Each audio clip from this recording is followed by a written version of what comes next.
सावधान। णमो अर्हन्तारं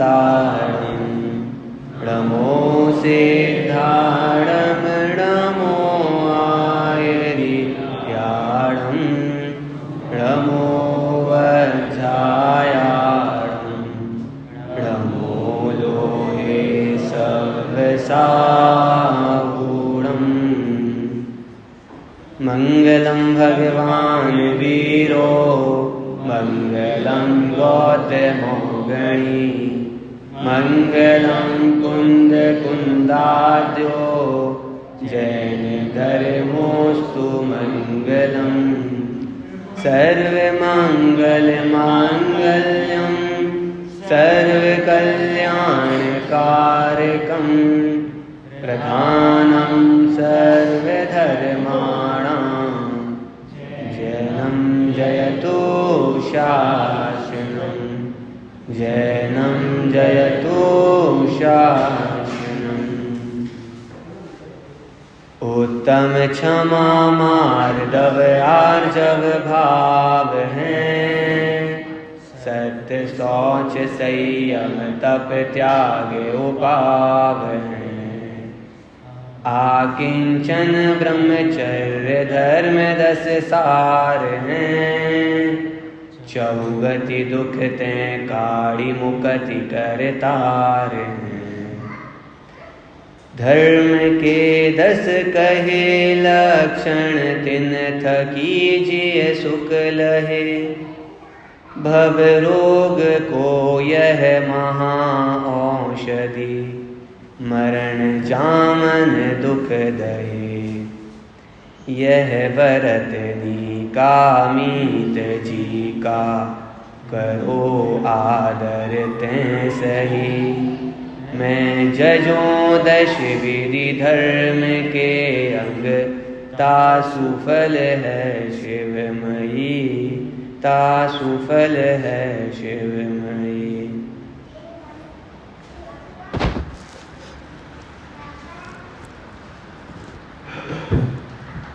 10 लक्षण पर्व हमारे बीच में आए हैं और 10 लक्षण पर्व के अंतर्गत आज हमारा ब्रह्मचर्य धर्म का अंतिम दिन है। बहुत सारे लोग खुश हो रहे होंगे कि बस आज और अब कल से फ्री हो जाएंगे, कल से जो करना है वो करेंगे, कल से आज जितना करना था आज तक कर लिया, बहुत धर्म कर लिया, अब कल से हम क्या हो गए भैया, फ्री हो गए। जरा विचार करो भाई साहब, कल से हम फ्री हो जाएंगे कि वापस बिजी हो जाएंगे? सोच समझ के आंसर देना है भैया। कल से हम फ्री हो जाएंगे कि बिजी हो जाएंगे वापस?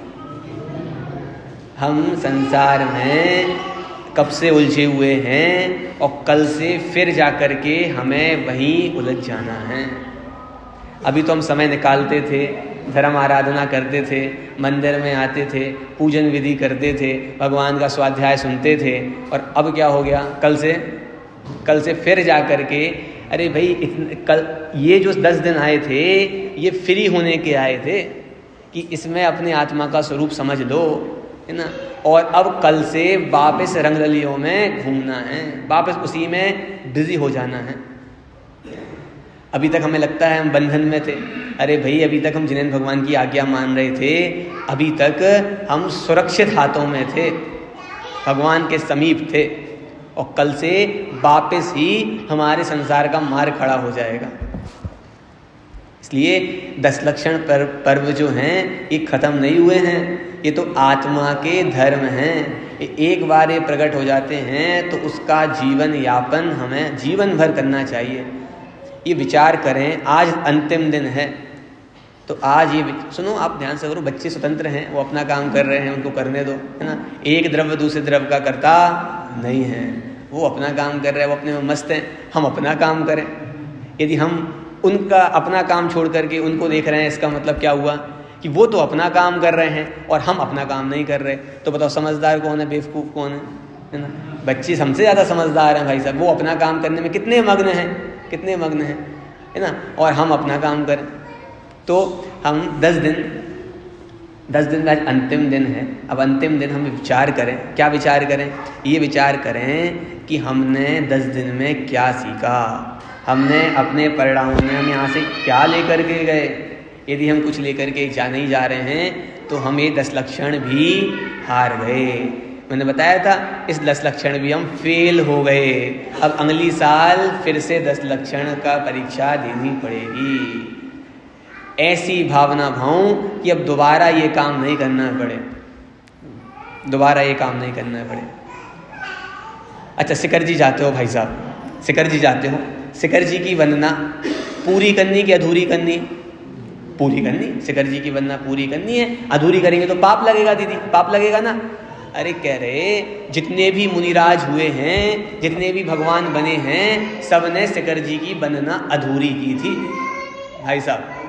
सब ने, समझ में नहीं आ रहा है, सब ने शिखर जी की वंदना अधूरी की थी। वो पहाड़ पे तो चढ़ गए लेकिन वापस उतर करके नहीं आए थे। और वहीं पे क्या करिए, कपड़े उतार करके वहीं मुक्त हो गए। बताओ उन्हें शिखर जी की वंदना पूरी करी कि अधूरी करी भाई साहब? अधूरी करी। अधूरी करी तो पाप लगा होगा उनको, तो अधूरी करी तो। अरे कह रहे सच्ची वंदना तो वो वंदना होती है जो वंदना अधूरी रह जाए, पूरी ना हो। बोलो भाई साहब, पूजन पूरी करनी कि अधूरी करनी? कि पूरी पूरी पूजन कर करके तो कई बार अपन ने पढ़ ली, लेकिन सच्ची पूजा तो वो कहलाएगी कि पूजा करते करते करते करते बीच में ही अपनी आत्मा में समा जाएं, उसका नाम है सच्ची पूजा, उसकी नाम है सच्ची पूजा।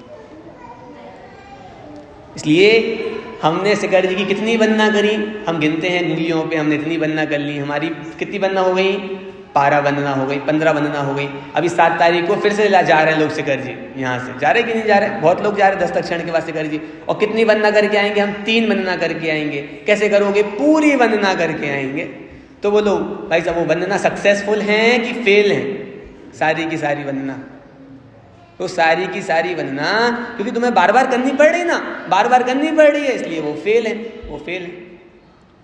और मुनिराजों से पूछो आपने शिखर जी की कितनी वंदना करी, तो वो कहते हैं हमने तो शिखर जी की एक वंदना भी पूरी नहीं करी है। वो शिखर जी की वंदना भी हमारी अधूरी रह गई। और सही मायने में देखा जाए तो वही शिखर जी की वंदना पूरी है जो वहां पे समा गए, जो वापस लौट करके नहीं है, वो सच्ची वंदना है।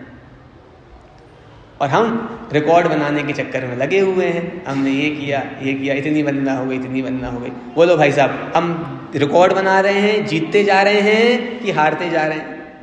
वो हारने के रिकॉर्ड बनाए जा रहे हैं, जीतने के रिकॉर्ड नहीं बनाए जा रहे। अब वही बात 10 लक्षण में लगाएं भाई साहब, तो 10 लक्षण पूरे करने हैं कि अधूरे करने हैं? कैसे करने हैं भाई साहब? पूरे करने हैं 10 लक्षण, तब तो 10 लक्षण होंगे। आज हमारे भाई साहब पंडित जी साहब क्या बताएं, इस बार के 10 लक्षण तो पूरे हो गए, बढ़िया मजा आ गया है ना, बढ़िया स्वाध्याय सुना, बढ़िया बढ़िया भक्ति करी, मजा आ गया। 10 लक्षण हमारे कैसे हो गए? पूरे हो गए। तो यदि तुम्हारे 10 लक्षण पूरे हो रहे हैं, इसका मतलब क्या है? इसका मतलब तुमने 10 लक्षण में तुमने ठीक से नहीं बनाए हैं, तुम 10 लक्षण में फेल हो गए हो। अरे सही 10 लक्षण तो वो कहलाएंगे कि 10 लक्षण पूरे ना हो, तुम अपना काम कर लो, तुम अपना स्वरूप में सम्य दर्शन प्राप्त कर लो, अपने स्वरूप में समा जाओ, उसका नाम सही दर्शन। अरे बात समझ में आ रही कि नहीं आ रही?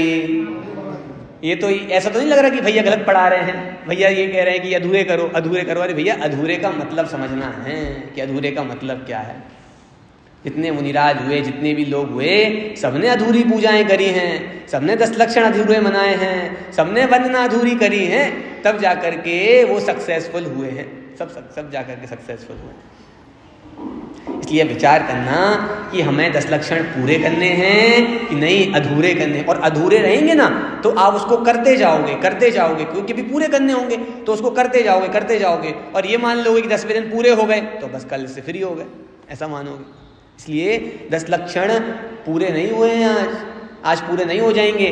वो हमें 10 लक्षण इतना सौभाग्य मिला था तो वो अधूरे ही रखने हैं, पूरे मत करना भाई साहब 10 लक्षण को। थोड़ा सा विचार करने वाली बात है।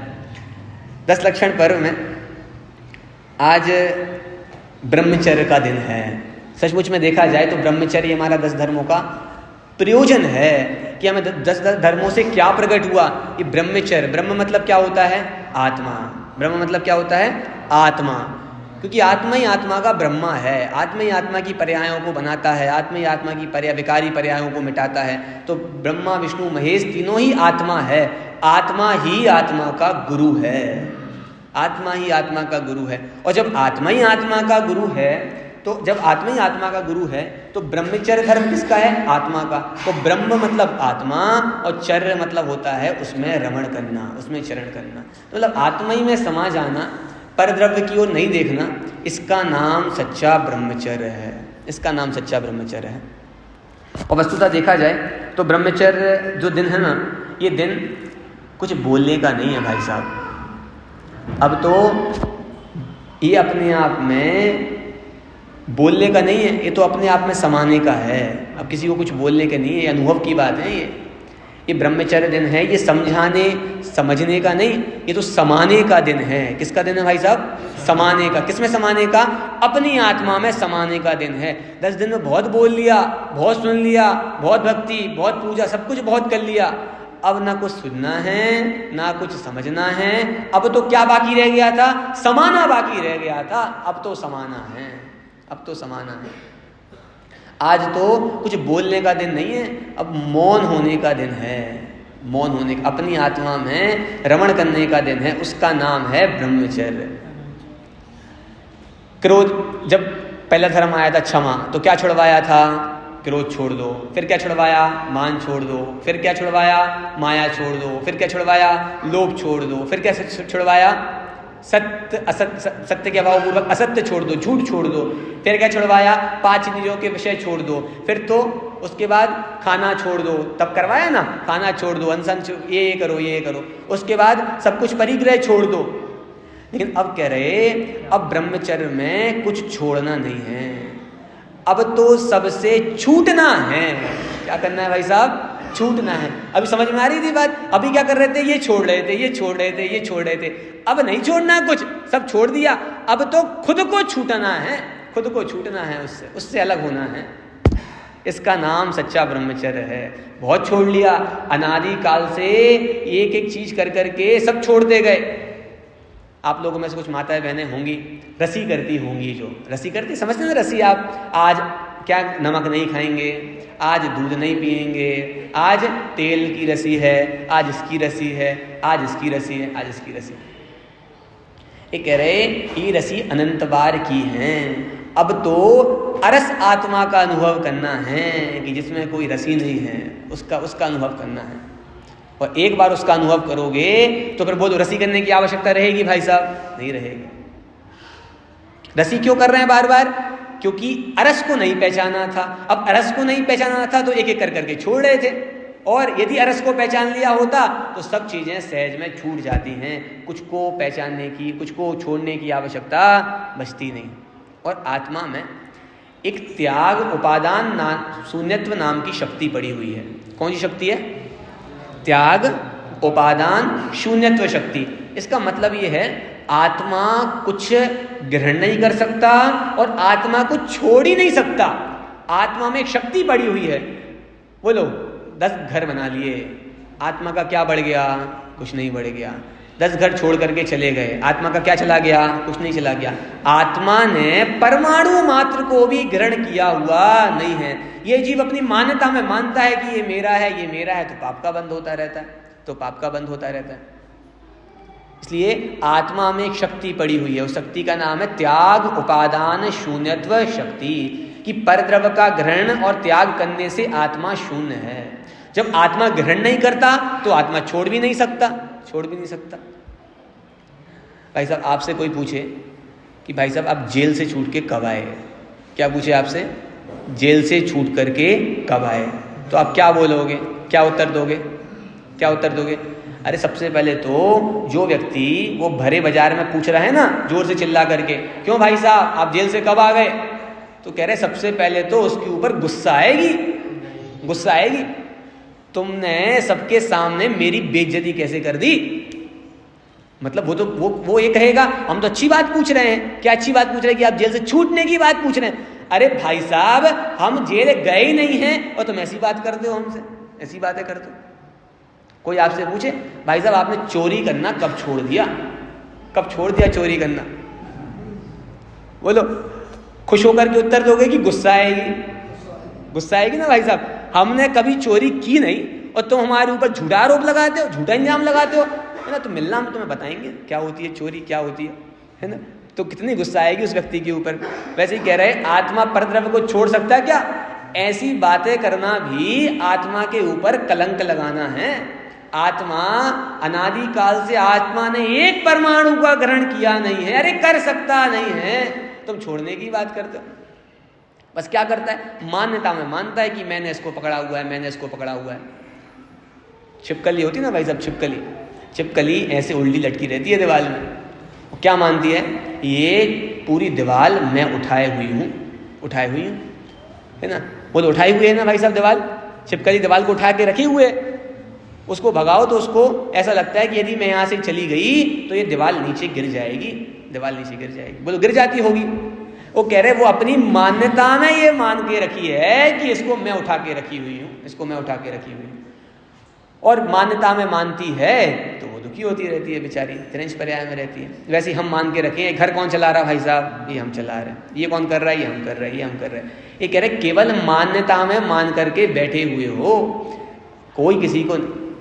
वो सुना ना बंदर का उदाहरण, बंदर ने सुराही में हाथ डाला, हाथ डाला और हाथ डाल करके क्या किया, चने रखे थे उसमें और ऐसी मुट्ठी बांध ली, चने पकड़ लिए जोर से। अब वो बंदर सबको बुला बुला करके बोले, ये सुराही इतनी खराब है, इसके अंदर कोई भूत रहता है, इसने मेरा हाथ पकड़ लिया है, इसने मेरा हाथ पकड़ लिया, छोड़ ही नहीं रहा, छोड़ ही नहीं रहा, मैं तो कब से लगा हुआ हूँ, छोड़ ही नहीं रहा, छोड़ ही नहीं रहा। बोलो सुराही ने हाथ पकड़ा हुआ है कि नहीं पकड़ा हुआ है? पकड़ा है ना, सुराही ने तो हाथ पकड़ा है। अरे देखो तो, वो दिखा रहा है कि देखो ये सुराही ने मेरा हाथ पकड़ लिया है और छोड़ ही नहीं रहा है, छोड़ ही नहीं रही, छोड़ ही नहीं रही। बोलो कितनी जोर से हाथ पकड़ा हुआ है, बहुत जोर से हाथ पकड़ा हुआ है। बोलो सुराही को तोड़ने की आवश्यकता है कि मुट्ठी छोड़ने की आवश्यकता है? मुट्ठी छोड़ने की आवश्यकता है। उस बंदर को समझाओ, भैया ये सुराही ने तुमको नहीं पकड़ा, कोई भूत नहीं रहता इसमें, ये तुमने खुद की मुट्ठी बांध रखी है तो तुम पकड़े हुए हो। छोड़ने के लिए क्या करना, वो मुट्ठी खोल दो, छूट जाओगे। वैसे ही हम इसको मान के रखे हैं, ये घर किसका है, ये मेरा, ये मानता मैं यहाँ पे इसको मान के रखे हैं, ये किसका है, ये मेरा है, ये मान के रखे हुए हैं, ये मेरा है, ये मेरा। बोलो छोड़ने के लिए क्या करना, इसको तोड़ना है भाई साहब, छोड़ने के लिए इसको तोड़ना पड़ेगा, उस गड़े को, सुराही को फोड़ना पड़ेगा। अरे नहीं भैया, वो अपनी मान्यता में उसको छोड़ना है, मान्यता में छोड़ना है।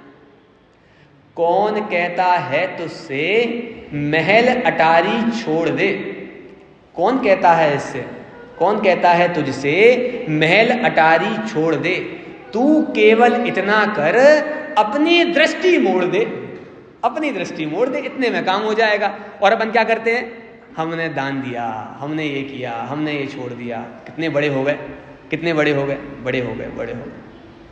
उसको अभिमान का पोषण का बना लेते हैं। और करना क्या था दीदी, अपनी दृष्टि मोड़नी थी, बस अपनी दृष्टि मोड़नी थी। इतने का नाम ब्रह्मचर्य है, वो दृष्टि को मोड़ने का नाम ब्रह्मचर्य है, दृष्टि को मोड़ने का नाम। महाराज चक्रवर्ती से पूछा कि भैया आपके पास 96,000 रानियां हैं, ये सब कुछ है, बड़े खुश रहते होगे आप तो, बड़े खुश रहते होगे। वो कह रहे ये सब होने के बाद भी मेरी दृष्टि आत्मा में रहती है, 6 खंडों को नहीं साधता चक्रवर्ती। किसको साधता है, अखंड आत्मा को, एक को साधता है, अखंड को साधता है, तो 6 खंड अपने आप सध जाते हैं। बोलो पेड़ को बड़ा अच्छा करने के लिए एक एक पत्ती पत्ती पे पानी डालना पड़ता होगा, एक एक पत्ती पत्ती पे, खंड खंड पे पानी डालना पड़ता होगा? नहीं भाई साहब, एक जड़ में पानी डालोगे तो पेड़ अपने आप फलेगा, अपने आप फलेगा। और पत्ती पत्ती को सींचोगे तो क्या होगा, पेड़ मुरझा जाएगा। वैसे ही खंड खंड को साधने जाओगे तो सब छूट जाएगा, और किसको साधोगे, अखंड को साधोगे तो काम हो जाएगा।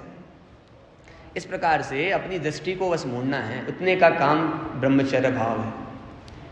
व्यवहार से देखा जाए, ये तो अपने निश्चय की बात करी कि व्यवहार निश्चय से अपनी आत्मा में रमण करना, 5 इंद्रिय, अकेले स्पर्श इंद्रिय नहीं, रसना इंद्रिय, घ्राण इंद्रिय, चक्षु इंद्रिय, इन सब से अपनी दृष्टि को हटाना और आत्मा में लगाना, इसका नाम उत्तम ब्रह्मचर्य है। क्या है? उत्तम ब्रह्मचर्य है। व्यवहार से बात की जाए तो व्यवहार से ब्रह्मचर्य किसका नाम है?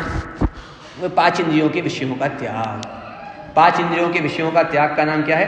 ब्रह्मचर्य। ये अपन को जो भोग है ना, ये भोग बहुत बढ़िया लगते हैं कि ये भोग भोग लो अच्छा लगेगा, ये भोग भोग लो अच्छा लगेगा, भोग भोग लो अच्छा लगेगा।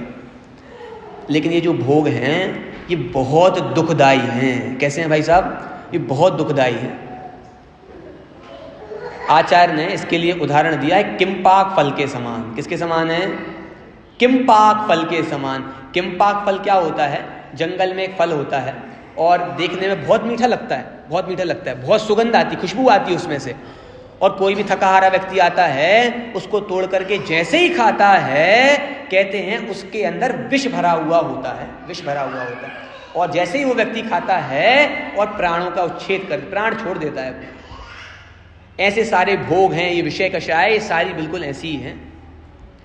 हमें देखने में अच्छी लगती हैं। टीवी देख लो, मोबाइल देख लो, बढ़िया बढ़िया खाना बना करके खाओ। आज एकासन है, क्या बनाना दीदी? हलवा बनाना। क्या बनाना? बढ़िया बढ़िया चीज़ें बनाना। एकासन है, एक टाइम खाना है ना? बढ़िया बढ़िया मखाने। जो कभी नहीं खाते वो एकासन के दिन खाना है। क्यों खाना है? एकासन था इसलिए। बताओ एकासन क्यों किया था? बढ़िया बढ़िया आइटम बनाने के लिए, बढ़िया बढ़िया चीज़ें बनाने के लिए, कि क्या करने के लिए किया था? वो त्याग के लिए एक आसन था। और वो कह रहे सारे बिल्कुल 10 दिन के लोगों के मेन्यू बन जाते हैं। क्यों मेन्यू बन जाते हैं? हरी नहीं खाना 10 दिन, तो क्या करेंगे? पहले दिन राहर की दाल, दूसरे दिन मूंग की दाल, तीसरे दिन ये ऐसे कर करके हलवा, फिर केले। वो कह रहे वो बराबर 10 दिन के मेन्यू बन जाते हैं, बिल्कुल सिस्टमेटिक। इस दिन ये बनेगा, इस दिन भैया का आहार है तो भैया और अच्छा उसमें 10-12 चीजें और जोड़ दो। क्यों जोड़ दो?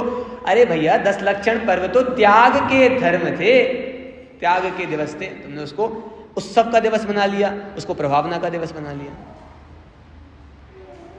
इसलिए का ब्रह्मचर्य भाव अपनी आत्मा का भाव है। सबसे छूट करके, छूटने का दिन है ये, सबसे छोड़ करके अपने आप को विचार तो करो कि मैं कौन हूँ, आया कहाँ से और मेरा रूप क्या?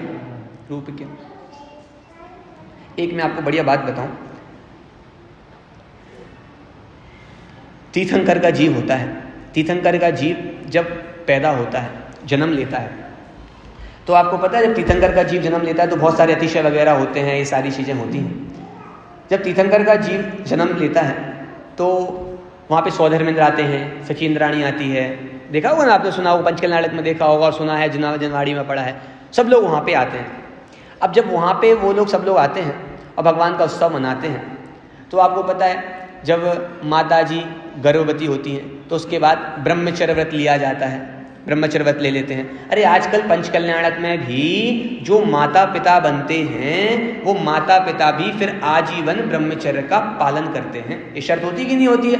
होती है, शर्त होती है। तो कह रहे वो ब्रह्मचर्य का पालन करते ना। तो सौधर्मेंद्र से प्रश्न पूछा किसी ने, वहाँ पे सौधर्मेंद्र, वहीं पे नगर में किसी ने सौधर्मेंद्र से प्रश्न पूछा। क्या प्रश्न पूछा? प्रश्न ये पूछा कि तीर्थंकर का जीव आ रहा है तो ये माता पिता ब्रह्मचर्य क्यों ले रहे हैं भाई? माता पिता का क्या संबंध है उससे? है ना, माता पिता का तो काम पुत्र उत्पत्ति करना है, लेकिन ये लोग ब्रह्मचर्य क्यों ले रहे हैं? तो वहाँ पे सौधर्मेंद्र उत्तर देता है, सौधर्मेंद्र उत्तर देता है कि ये माता पिता नहीं हैं, ये तीर्थंकर के माता पिता हैं। किसके माता पिता हैं? तीर्थंकर के माता पिता हैं। और बताता है कि ये जो तीर्थंकर का जीव ऊपर से आ रहा है ना, उतर करके तीर्थंकर का जीव जो ऊपर से उतर करके आ रहा है, इस जीव ने आज से 3 भव पहले एक भावना भाई थी। क्या बोला?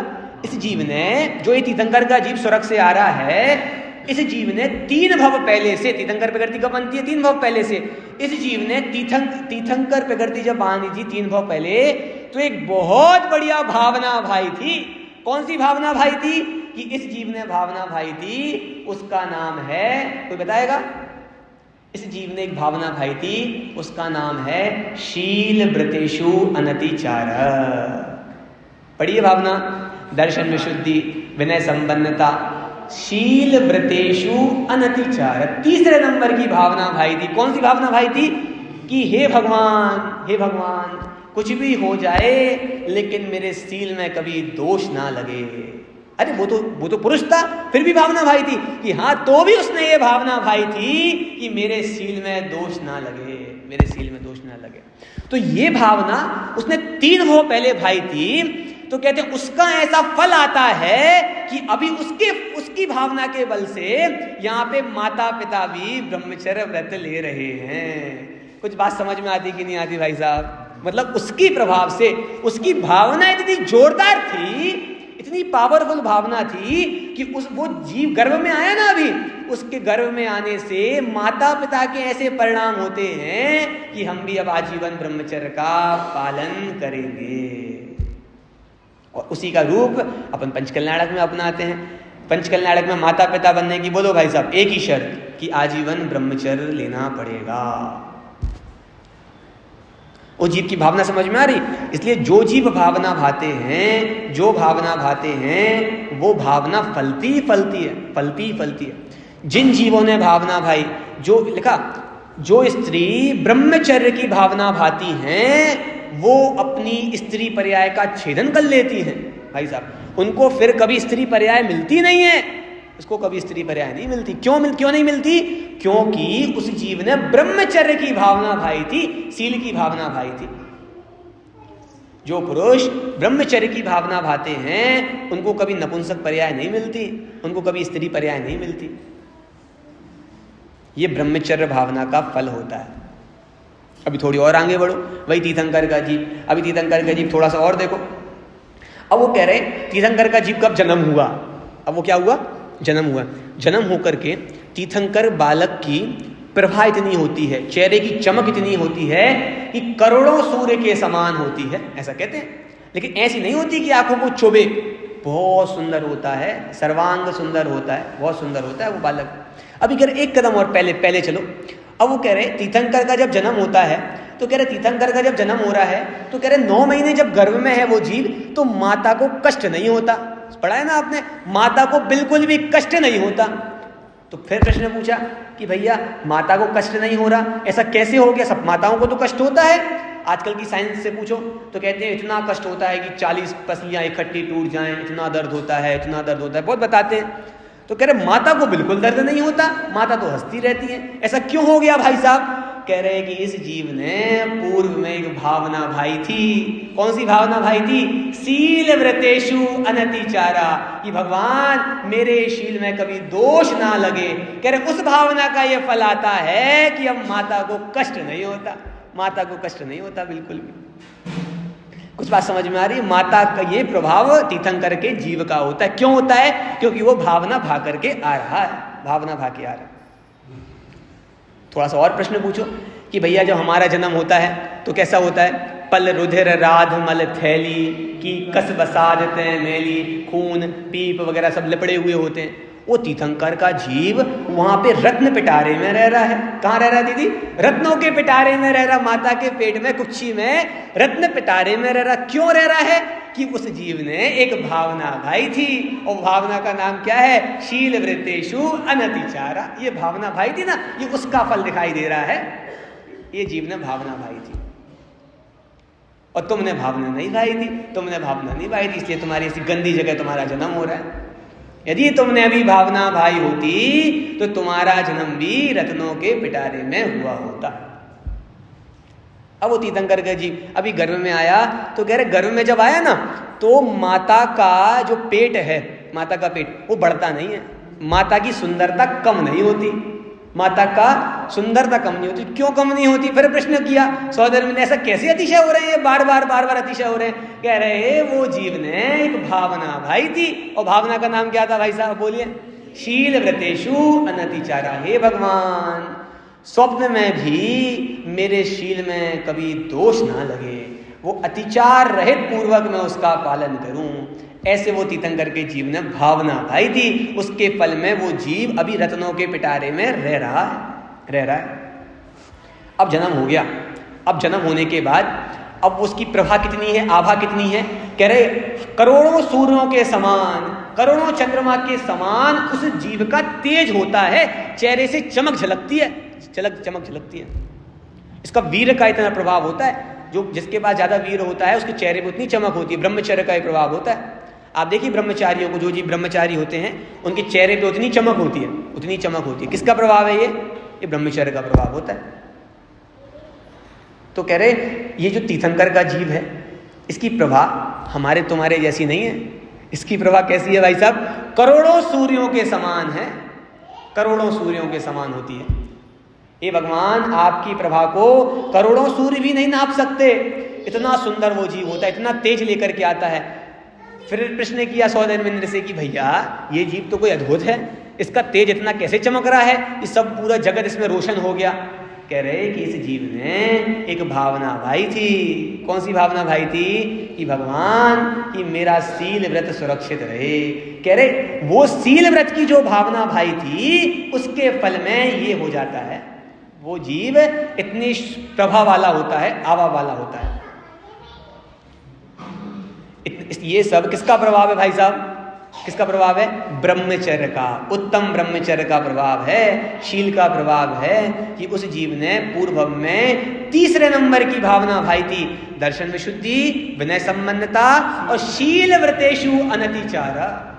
शील व्रतेषु अनतिचारा। थोड़ा सा और आगे बढ़ो, मतलब जीवन देखो चक्र तीर्थंकर का, थोड़ा सा और आगे बढ़े। अब वो सौदेंद्र उसको बालक को उठा करके सुमेरु पर्वत पे ले गए और वो महावीर स्वामी की कहानी सुनिए। हालांकि ये किंवदंती है, सही यथार्थ नहीं है ये, फिर भी किंवदंती है। क्या किंवदंती है? श्वेतांबरों में मिलती है कि वो तीर्थंकर, मैं बस केवल बताने के लिए आपको बता रहा हूँ। तीर्थंकर का जीव जब वर्तमान स्वामी थे, छोटे से थे, जन्म हुआ वाला शिशु, उसको सुमेरु पर्वत पे ले गए और वहां पे कितना कलश था, कितना बड़ा कलश था कि यहाँ पे यदि आ जाए तो बाढ़ आ जाए भाई साहब। यहाँ तो कलश गिरे ही नहीं है, यहाँ तो वैसे ही बाढ़ आ गई है ना पास में। लेकिन यदि करे एक एक कलश कितना बड़ा होता है? वसुयोजन चौड़ाई वाले, वसुयोजन गहराई वाले, कि 8 योजन लंबा 8 योजन गहरा, इतना बड़ा बड़ा कलश, एक कलश होता है इतना, एक कलश। और ऐसे देव के देव सौदेंद्र में लाइन लगा के आते हैं। कह रहे यदि वो पानी डाल दें तो ये भारत तो डूब जाए, इतना बड़ा कलश होता है। अब वो सुमेरु पर्वत पे जब बालक को लेकर के गए और अब कलश डाल रहे, तो डालने के पहले सौदेंद्र को शंका हुई मन में कि इतना छोटा सा बालक है, अपन ने पानी डाल दिया, ऐसा ना हो ये बह जाए, कहाँ ढूंढेंगे फिर इसको? तीर्थंकर का जीव है, फिर कहाँ ढूंढ के लाएंगे, कहाँ पकड़ करके लाएंगे, है ना? तो फिर ऐसे देवों को शंका हुई मन में, देवों को शंका हुई कि हमने पानी डाल दिया और कुछ हो गया तो भैया पूरा इंजाम हम पे आ जाएगा, दिक्कत खड़ी हो जाएगी, पुलिस पकड़ के ले जाएगी, दिक्कत हो जाएगी। सौदेंद्र ने बोला घबराने की आवश्यकता नहीं है, तुम तो ऐसे कितने भी, अरे पूरा क्षीर सागर भी ला करके इनके ऊपर डाल दोगे तो इनको चलायमान नहीं कर सकते, इनको यहां से यहां नहीं खिसका सकते। समझ रहे हो बात? ये तो तुम कलश भर के ला रहे हो, यदि पूरा क्षीर सागर 5वां समुद्र ला करके इनके ऊपर डाल दिया जाए तो ये अपनी जगह से खिसकेंगे नहीं। क्यों नहीं खिसकेंगे? क्योंकि इनने पूर्व में एक भावना भाई थी और उसका नाम था शील व्रतेषु अनतिचारा। इतनी पावर ये अपने आप में पहले से लेकर के आए हैं। ये शील का, ये पावर का दाम है। जो जितना ब्रह्मचर्य का पालन करता है उतनी पावर होती है, उतनी पावर होती है। इसलिए सौदेंद्र कहता है घबराने की आवश्यकता नहीं है, वो क्षीर सागर भी इनके लिए कम पड़ जाएगा। और फिर वहां पे तो श्वेतांबरों में तो वो महावीर स्वामी अपने पैर के अंगूठे से पर्वत को हिला देते हैं तो सबका दबा देते हैं। अब अपने यहाँ तो नहीं दबाया, उनके यहाँ पे दबाया है क्योंकि अपने यहाँ तो अनादि निधन वस्तुएं चलायमान नहीं होती हैं। जो वस्तु जैसी है वो वैसी ही रहती है, वो किसी के भी चलायमान करने से चलायमान होती नहीं है। ये कहावत उनकी है। लेकिन ये विकल्प आया तो सौदेंद्र ने कहा कि डरने की बात नहीं है। अरे वहां पे सौदेंद्र बताता है कि एक तीर्थंकर में कितना बल होता है, एक तीर्थंकर में कि 100 घोड़ों के बराबर एक हाथी में बल होता है, 100 घोड़ों के बराबर एक हाथी में बल होता है, 100 हाथियों के बराबर एक अष्टापद में बल होता है, अष्टापद में, अष्टापद। और 100 अष्टापद को मिला लिया जाए तो एक प्रति नारायण में इतनी शक्ति होती है, एक प्रति नारायण में। और प्रति नारायणों को मिला लिया जाए, 100 प्रति नारायण को मिला लिया जाए तो एक नारायण में इतनी शक्ति होती है। 100 नारायणों को मिला लिया जाए तो एक चक्रवर्ती में इतनी शक्ति होती है, एक चक्रवर्ती में। और कह रहे ऐसे हजारों चक्रवर्तियों को मिला लिया जाए तो भी एक तीर्थंकर के बल का तुलना वो नहीं कर सकते, नहीं कर सकते। इतनी शक्ति कहाँ से गई, कहाँ से आ गई कि इस जीव ने आज से 3 भाव पहले पूर्व एक भावना भाई थी और उस भावना का नाम था शील व्रतेषु अनतिचारा, की भगवान ब्रह्मचर्य मेरा सुरक्षित रहे। अच्छा, ब्रह्मचर्य लिया था क्या? अरे ब्रह्मचर्य लिया था कि नहीं लिया था ये दूसरी बात है, हमें इसकी बात नहीं करनी, लेकिन ये बात पक्की है कि उस जीव ने ब्रह्मचर्य की भावना भाई थी, भावना भाई थी। भावों का इतना फल है, भावों का इतना फल है। ये 16 कारण करना नहीं है। हम लोग क्या करते हैं, जब से पैदा हुए, जब से होश संभाला 8 साल से हम 16 कारण कर रहे हैं। क्या कर रहे हैं दीदी? 16 कारण कर रहे हैं, 16 कारण कर रहे हैं। अरे भैया ये कर रहे हैं ना, ये गलती कर रहे हैं, ये गलती कर रहे हैं। अरे आज तक इस द्रव्येक जीव ने कभी कोई व्रत आदि किए ही नहीं है। ये जीव क्या कर सकता है? व्रत कर सकता है क्या? व्रत नहीं कर सकता। और हम क्या मानते कि हमने व्रत किए, हमने व्रत किए, हमने व्रत किए तो खुश होता, खुश होता। ये जीव क्या कर सकता भाई साहब? ये जीव क्या कर सकता है? केवल भावना भा सकता है। और उस जीव ने भावना भाई हुई थी, उस जीव ने भावना भाई हुई थी। ये तीर्थंकर के ब्रह्मचर्य का फल होता है, ब्रह्मचर्य का फल होता है कि इतनी शक्ति लेकर के, इतना तेज लेकर के ये सब कुछ करने का ये फल उनको प्राप्त होता है। तीर्थंकर कब तक लेना भाई साहब? 5-10 मिनट तो है ना, अभी 12:15 तक। आज तो चतुर्दशी है, वैसे भी चतुर्दशी है ना भैया, ले लो। आज और लास्ट दिन बचा हुआ है, कल से तो अब फ्री है, एक दिन और सही, है ना। ऐसी भावना नहीं रखना, भावना तो उज्जवल होनी चाहिए, उज्जवल होनी चाहिए। इसके बाद तीर्थंकर का जीव जब होता है तो तीर्थंकर के जीव बड़ा बढ़िया होता है, बहुत बढ़िया खेलता है, सारे काम खुद से करता है और कभी किसी की पराधीनता नहीं होती। अब तीर्थंकर की शादियां होती हैं, इस बार तो बाय द वे 5 की नहीं हो पाई, लेकिन हर बार तीर्थंकरों की शादियां होती हैं और एक दो नहीं, बहुत सारी शादियां होती हैं।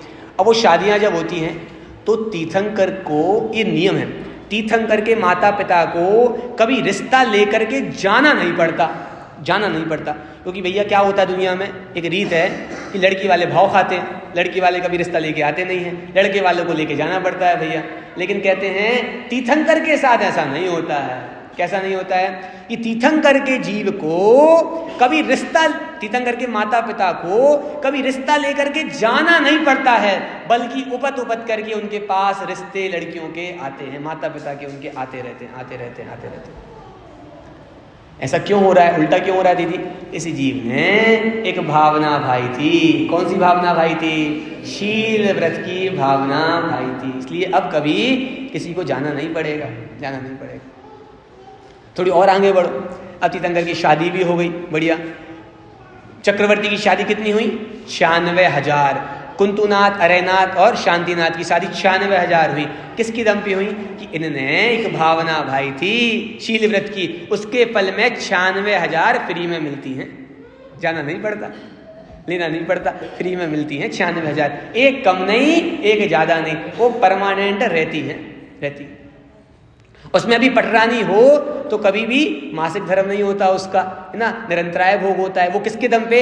इस जीव ने एक भावना भाई थी, शील व्रतेषु अनतिचारा। वो भावना भाई थी ना, तो इसकी दम पे सारे काम व्यवस्था कुदरत अपनी व्यवस्था खुद बना के दे रही है।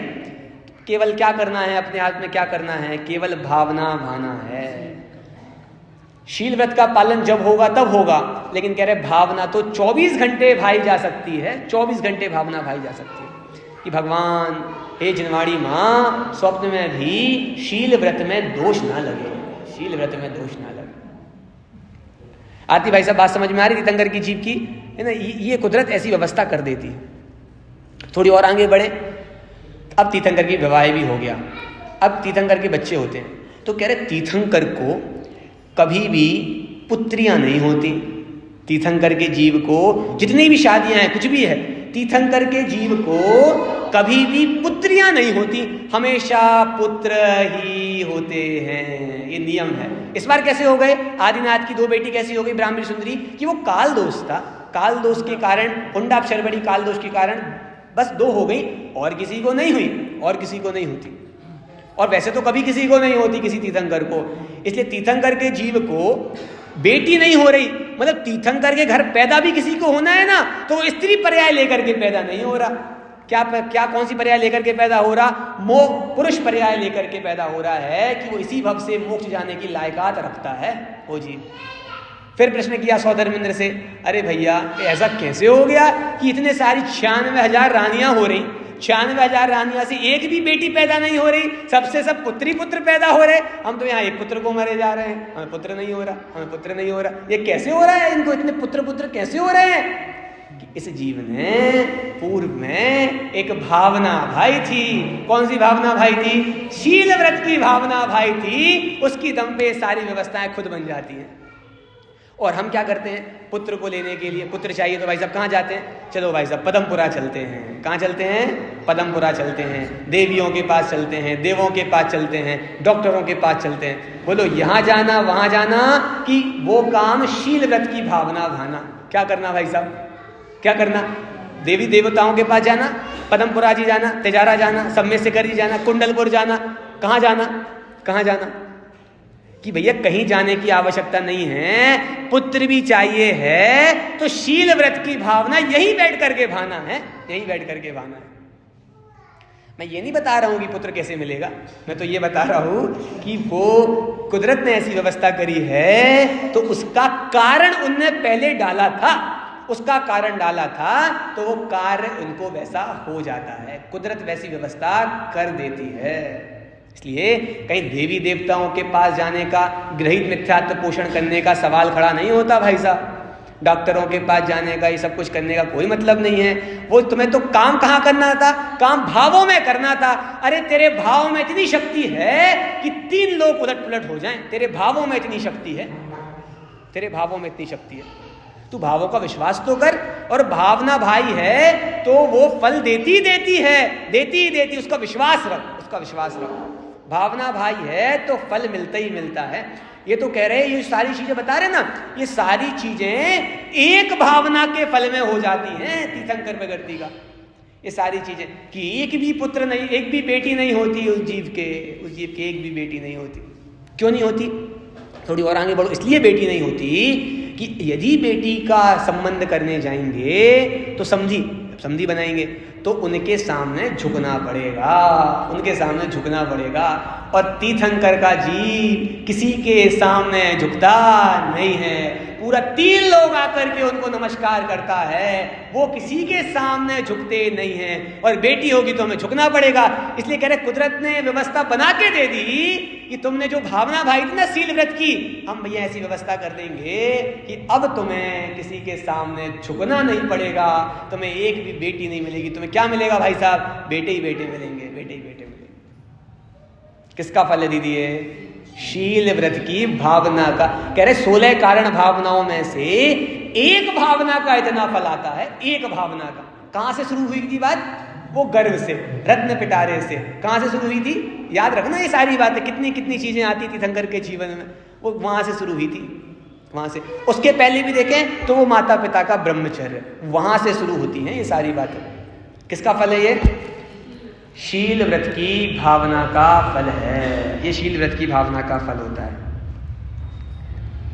इसलिए बहुत सारी बातें हैं। तीर्थंकर का जीव समूह शरण में जाता है तो समूह शरण में किसी को काम भाव नहीं होता। काम भाव क्यों नहीं होता समूह शरण में? क्योंकि इस जीव ने भावना भाई थी, शील व्रत की भावना भाई थी। बहुत सारी बातें हैं, तो हमारा समय तो हो गया है। कहने का मतलब ये है कि शील व्रत की जो भावना भाता है, जो ब्रह्मचर्य की भावना भाता है, वो भावना फलती ही फलती है, फलती ही फलती है। यदि भावना फल ना दे, भाव फल ना दें तो 14 ब्रह्मांड को शून्य होना पड़ेगा, शून्य होना पड़ेगा। वो भावना फलती ही फलती है। किसान यदि बीज बोएगा तो फल मिलेगा ही मिलेगा। यदि भावना भाई है तो फल मिलेगा ही मिलेगा। इसलिए आज ब्रह्मचर्य के दिन हम सभी शील व्रत की भावना भाएं और अपना कल्याण करें। इसी मंगल भावना के साथ अभी की चर्चा को समाप्त करें।